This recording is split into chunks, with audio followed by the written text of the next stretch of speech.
A história de Deus e do ser humano é uma grande história de amor, de traição, de abandono, de perdão, de resgate e salvação. Tudo isso e muito mais. Quem se interessa em conhecer a Deus, a história de Deus e, portanto, a história do ser humano, criatura prima, obra-prima de Deus, vai entender que essa história se trata de tudo isso. Um dos livros que retrata isso de uma forma mais profunda e até chocante é o livro de Oséias.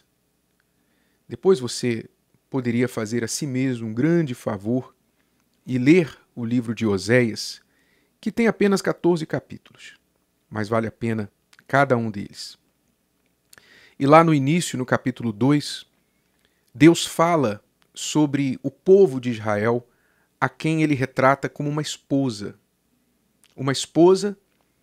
que se prostituiu, que se entregou aos amantes, que representavam os outros deuses, abandonou ao seu marido, o seu criador, que foi fiel a ela, que cuidou dela, que fez tudo por ela, e abraçou os seus amantes, os deuses de pau, de pedra, os deuses que não eram deuses. E lá no capítulo 2, versículo 16, está escrito: "E naquele dia, diz o Senhor, tu me chamarás meu marido, e não mais me chamarás meu Baal." Ou seja, o povo estava chamando Baal de Deus. É curioso, aqui há um trocadilho de palavras neste versículo, porque a palavra Baal significa, no hebraico, marido. Marido, dono, senhor. Tem todos esses significados. Mas no relacionamento homem e mulher significa marido. E a palavra marido, por sua vez, também significa o que cuida, o cuidador, o responsável, o protetor. E tudo isso é atribuído a Deus. Tudo isso Deus faz e quer fazer pelo seu povo. Deus quer cuidar, quer proteger, quer guardar. Ele quer fazer tudo pelo seu povo, como um marido que ama sua esposa faz tudo por ela. Você sabe, um homem apaixonado por uma mulher, ele faz qualquer coisa por ela. E Deus, apaixonado pelo ser humano, não sei por que cargas d'água, ele também quer ser marido, espiritualmente falando, cuidar de você, cuidar de mim. Mas quando nós escolhemos outras coisas, outras pessoas, para que coloquemos sobre elas a nossa dependência, esta atitude perante Deus é exatamente a mesma que uma mulher toma quando ela decide trair seu marido. De repente, ela não quer mais ser tocada pelo seu marido, porque agora ela encontrou um outro homem que ela acha que vai tocá-la com mais amor, com mais prazer. Ela não quer mais se abrir, se conversar com seu marido, porque ela acha a conversa de outro homem mais interessante. Ela não quer mais ficar perto, nem estar em casa, nem dormir na mesma cama com seu marido, porque agora ela almeja estar na cama do seu amante. Ela almeja estar com o seu amante. Assim Deus se sente traído por aqueles que abandonam a Ele por outros deuses neste mundo. E quando a gente fala em deuses, nós estamos englobando aí uma gama muito ampla de coisas e pessoas que podem se encaixar nesta descrição de Deus. Deuses não são apenas aqueles objetos de pau, de metal, que um artífice faz a sua arte, a sua escultura, pinta inverniza, faz o seu trabalho artístico e coloca numa prateleira ou numa parede e diz: aqui está o Deus tal, aqui está o santo tal, a santa tal. Aqui está Jesus, aqui está Maria, aqui está Antônio. Não são apenas estes deuses que, por si só, diretamente e enfaticamente, o Deus verdadeiro, que é Espírito, condena na sua palavra.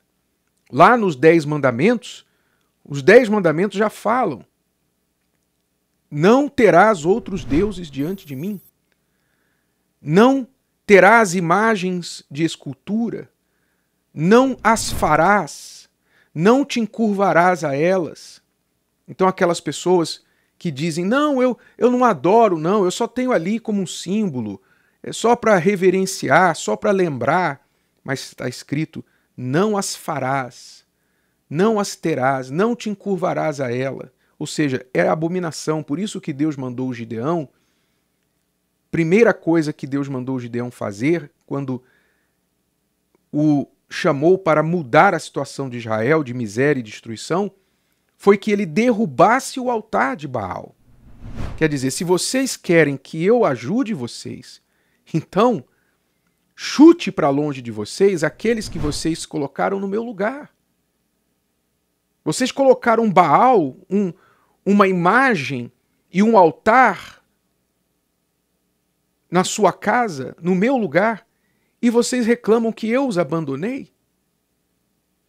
Ora, então, quando a gente fala de deuses, a gente está falando disso, dos deuses de pau, de pedra, de metal, que as pessoas insistem em reverenciar, insistem em ter, insistem em fazer, insistem em respeitar, insistem em reverenciar, em contra de tudo que a palavra de Deus diz.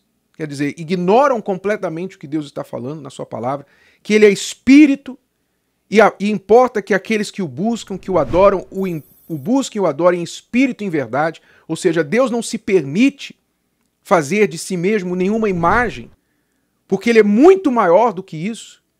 Ele quer que o ser humano que ele criou como criatura superior a todas as outras neste universo, use um pouquinho da sua inteligência e entenda que ele não deve de si só fazer um Deus com as suas próprias mãos e se curvar a ele. Que quem cria uma coisa é maior do que o que foi criado. Deus espera essa inteligência do ser humano. Portanto, é um insulto à inteligência que o ser humano crie um Deus, um objeto, pelas próprias mãos e depois se curve a esse objeto, espere desse objeto algum tipo de benefício,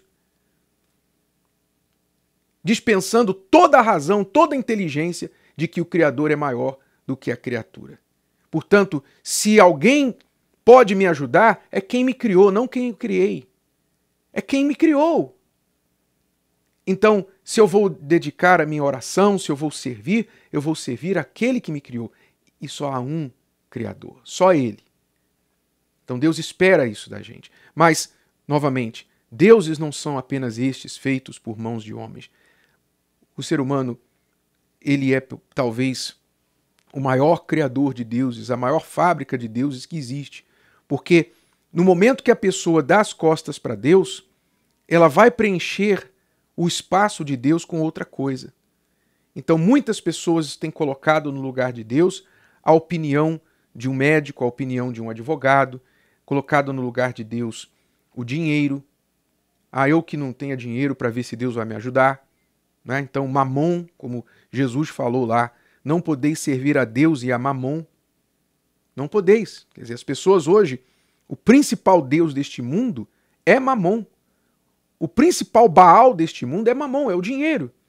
Aliás, o que era Baal na época bíblica, senão o Deus da fertilidade, o Deus da produtividade? Ou seja, as pessoas adoravam Baal esperando o quê? Elas esperavam dinheiro, riqueza, chuva. Elas esperavam prosperidade na agricultura, multiplicação dos animais, dos filhos. Então Baal se apresentava como o Deus multiplicador, o Deus que prosperaria os seus adoradores, quer dizer, Mamon. O diabo vai apenas mudando de nome. O nome não importa para o diabo, desde que não seja o nome de Jesus. Desde que não seja o verdadeiro Deus. O nome não importa. Então, muitas pessoas têm se curvado diante de um Baal e traído a Deus quando colocam um horóscopo como guia da sua vida, quando colocam um amigo acima de Deus, um namorado, um marido, uma esposa, coloca um filho, coloca uma pessoa que já morreu, coloca os conhecimentos humanos, a inteligência humana, a sua beleza, sua capacidade intelectual. Ela coloca qualquer coisa como a sua fonte de sucesso, a sua fonte de poder, de vida, de fama. Ela coloca aquilo ali. E aquilo está acima de Deus. E a prova que está acima de Deus é fácil verificar. É que a pessoa faz por aquilo muito mais do que ela faz para Deus. Você faz muito mais para o seu Baal do que você faz para Deus. Assim, literalmente como um amante, uma pessoa que está traindo o marido, a esposa com o amante, faz pela amante muito mais do que faz pela esposa, pelo marido. Basta você olhar. Então, se você quiser se voltar para Deus, a primeira coisa que você tem que fazer é derrubar o altar de Baal na sua vida. Cortar qualquer contato com este Deus, atribuição a poder, a dependência. Há coisas que você não vai poder cortar o contato. Eu estou dizendo aqui, eu falei em médico, não é errado você ir ao médico, eu vou ao médico. Não é errado você buscar uma opinião do advogado, não é errado você estudar, fazer faculdade, nada disso é errado. O erro é quando você eleva isso para uma posição acima de Deus na sua vida. Ali, aquilo se torna o seu Baal. Quando você entender isso e restaurar Deus ao seu devido lugar na sua vida, que é o primeiro, então ali as coisas vão começar a mudar para você. Se o vídeo de hoje te ajudou, você conhece alguém que vai ser ajudado por essa mensagem, passe adiante. E se você ainda não inscreveu aqui no canal, inscreva-se agora. Até a próxima.